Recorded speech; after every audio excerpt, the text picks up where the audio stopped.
तो previous chapter में ही हमें बता दिया गया था कि इन नेक्स्ट चैप्टर हमें डाबी के पास्ट के बारे में जानने को मिलेगा एंड ठीक ऐसा ही हुआ इस चैप्टर में। लेकिन इस चैप्टर में हमें कुछ छोटे छोटे इंपॉर्टेंट चीजें भी पता चली जो इस पूरे माय हीरो एकेडमिया सीरीज के स्टोरी को काफी बढ़िया तरीके से एक्सप्लेन करता है। बट अगर आप ये वीडियो बिना सब्सक्राइब किए हुए देख रहे हो तो आपको पाप लगेगा, तो जल्दी सब्सक्राइब कर दो।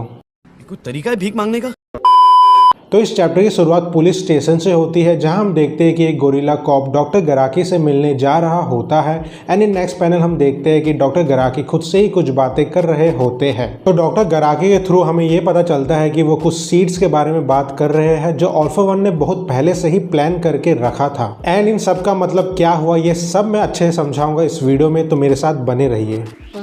But anyways in the second page हमें डाबी वर्सेस सोटो का करंट वाला फाइट दिखाया जाता है and then in next page हमें बताया जाता है डाबी के पास्ट के बारे में। So coming to the next panel हम 11 साल पीछे जाते हैं माउंट सेकेटो में जहां हम देखते हैं कि किड तोया अपने ही आग के वजह से जल रहा होता है एंड ये वही जगह है जहां एंडेवर एंड उसके फैमिली को लगा था कि उनका बेटा मर गया है। बट एक्चुअल में ऐसा नहीं होता है बिकॉज इन नेक्स्ट पैनल हम देखते हैं कि वहाँ ऑल्फा 1 होता है जो तोया को बचा लेता है। तो ऑल्फा 1 का तोया को बचाना it was all plan by Alpha 1 and Alpha 1 एक ऐसा बंदा है जो बड़े लेवल का गेम खेलता है। तो इस पैनल को देख के हमें इतना पता चल जाना चाहिए कि ऑल्फा 1 का कुछ इंटेंशंस होगा तोया को बचाने के पीछे। But anyways coming to the chapter in the next panel scene change होता है और हम देखते हैं कि बेहोश तोया अपने नींद से जाग गया है एंड वो रियलाइज करता है कि वो बच्चों के रूम में है जहाँ कई सारे खिलौने रखे हुए हैं एंड तोया जब अपने नींद से जागता है तब वो रियलाइज करता है कि उसके आसपास कई सारे बच्चे हैं एंड उनमें से एक बच्चा तोया के जागने का खबर डॉक्टर को दे देता है। सो कंफ्यूज तोया अपने आसपास के जगह एंड बच्चों को देखकर और भी ज्यादा कंफ्यूज हो जाता है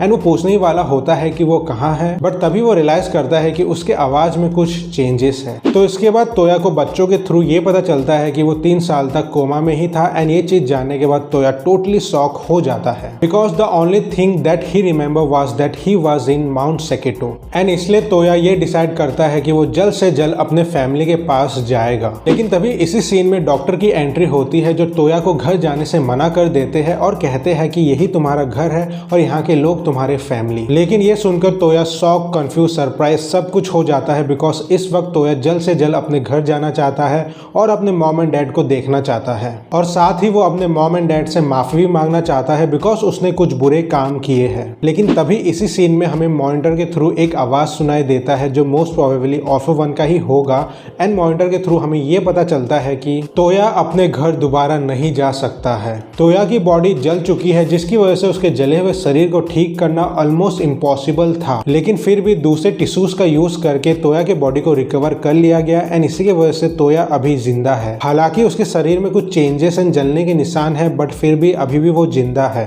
तो इस पैनल से हमें इतना तो पता चल ही गया कि तोया किस तरीके से बचा एंड जो भी चेंजेस तोया के शरीर में आए हैं वो क्लियरली हमें इस पैनल में दिख रहे हैं। तो इसके बाद मॉनिटर में बात करने वाला बंदा दोबारा तोया को बोलता है, तुम अपना क्वर्क पहले जैसे यूज नहीं कर सकते हो बिकॉज तुम्हें काफी गंभीर चोटें आई है जिसकी वजह से तुम काफी कमजोर हो गए हो। हम चाहते थे कि हम तुम्हें हायर कर ले but you are a failure. तो ये सब सुनकर तोया एक पैनिक मोड में चला जाता है बिकॉज उसे अपने डैड की बातें याद आने लगती है and he realise that he is a failure and ये देखकर मॉनिटर के थ्रू बात करने वाला बंदा तोया को दिलासा दिलाने के लिए कहता है, अगर तुम हमारे साथ इस फैसिलिटी में रहे तो हम तुम्हारे क्वर्क को दोबारा रिस्टोर कर सकते हैं। And then in next panel हमें तोया के थ्रू क्लियरली ये पता चल जाता है कि उसे इस फैसिलिटी में नहीं रहना है। तो इसके बाद इन नेक्स्ट पैनल हम देखते हैं कि तोया उस फैसिलिटी को आग लगा देता है और वहां से भाग जाता है and then in next panel हम करंट सिनेरियो में आते हैं जहां हम देखते हैं कि डॉक्टर गराकी तोया के बारे में कुछ बोलते हैं। तोया अपने डैड को लेकर काफी ज्यादा ऑब्सेस था, इवन ऑल्फा 1 भी इस ऑब्सेशन को नहीं मिटा पाया। हालांकि वो सभी बच्चे जो फैसिलिटी में थे वो सब रिप्लेसमेंट थे सिगराकी का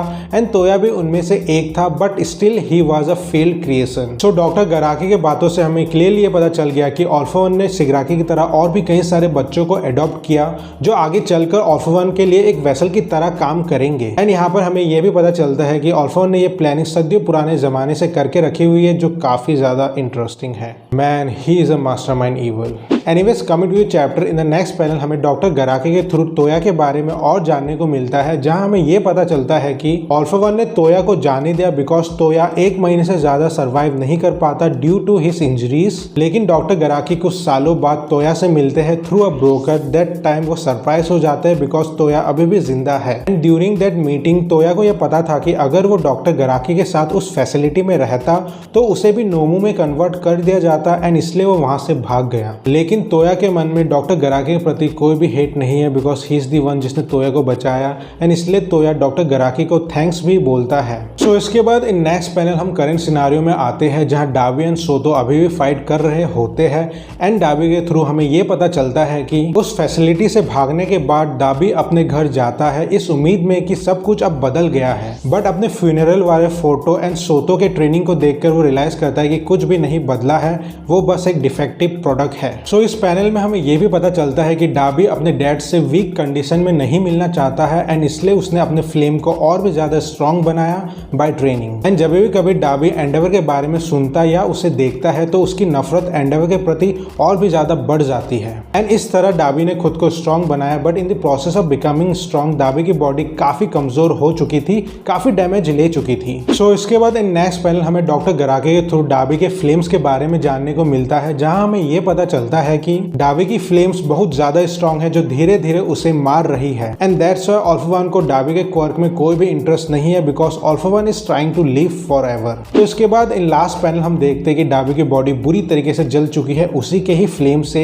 एंड इन दिस पैनल डाबी सोतो को कहता है, मैं उन सारी चीजों को जला दूंगा जो एंडेवर के लिए इंपॉर्टेंट है, ये मेरी निशानी होगी एंडेवर के लिए। एंड डाबी के इन बातों का रिप्लाई देते हुए सोतो कहता है, तुम बोल तो ऐसे रहे हो जैसे मैं ये सब होने दूंगा। तो ओवरऑल कहूं तो ये चैप्टर मुझे काफी बढ़िया लगा, एंड डाबी की जो बैक स्टोरी थी वो काफी रीजनेबल थी। बट एक चीज जो मैं क्रिटिसाइज करना चाहूंगा वो ये है कि डाबी की बैक स्टोरी इतनी ज्यादा इमोशनल नहीं है, बट इसमें मेरे और आपके ओपिनियन डिफरेंट हो सकते हैं तो क्या ही बहस करना। लेकिन एक चीज जो मुझे काफी बढ़िया लगा इस चैप्टर में वो थे छोटे छोटे डिटेल्स। तो तोया को फैसिलिटी में रखना, सिगराकी की तरह और भी कई सारे वेसल्स को बनाना, एंड डाबी का धीरे धीरे मरना बिकॉज ऑफ इस फ्लेम्स, ये सब कुछ बढ़िया राइटिंग का नतीजा है। तो यहीं पर ही माय हीरो एकेडमी चैप्टर 350 खत्म होता है। लेकिन अगर आपको jujutsu Kaisen hidden inventory arc के बारे में जानना है तो जल्दी से ये वाला वीडियो देख लेना, एंड बाकी वीडियो पसंद आए तो लाइक कमेंट से सब्सक्राइब वगैरह सब कुछ कर देना। तब तक मैं मिलता हूँ नेक्स्ट वीडियो में।